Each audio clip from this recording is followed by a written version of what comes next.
De toute façon, l'ensemble du système n'a pas vraiment changé, hein, parce que nous, on l'a appelé système CFA dans le livre.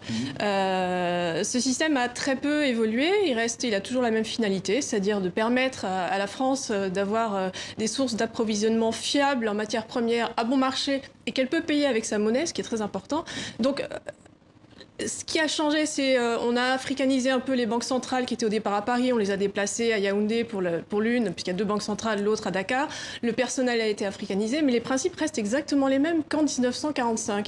Ce qui fait que, voilà, effectivement... Parce qu'il y a un franc CFA de l'Afrique de l'Ouest et un franc CFA de l'Afrique centrale. Voilà, il y a eu et puis il y a le franco-comorien aussi qui est associé, mais qui n'est pas tout à fait pareil. Qui n'a pas la même parité avec l'euro, effectivement. Pour vous, Fanny Pigeaud, le franc CFA n'a que des inconvénients pour les pays de la zone CFA?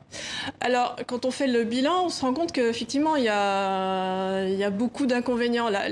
L'aspect positif que... Quels sont les inconvénients majeurs d'abord? Les inconvénients majeurs, bon, il y en a plusieurs, je vais en citer quelques-uns seulement. On peut parler de cette parité fixe, donc c'est-à-dire que cette valeur du franc CFA par rapport à l'euro qui ne change jamais, et ça c'est déterminé par la France, et donc ça veut dire qu'il y a un taux de change fixe, et ce système est très, en fait, manque de souplesse complètement, et ça oblige les pays africains à un certain nombre de choses, ils ont des contraintes. Pour défendre cette parité fixe, les banques centrales limitent par exemple le crédit intérieur, c'est-à-dire qu'elles limitent le volume de crédit qu'elles accordent aux États, aux entreprises, aux ménages, ce qui fait que il n'y a pas d'argent pour financer en fait le développement. Dire aussi que les pays de la zone CFA ne peuvent pas dévaluer leur monnaie.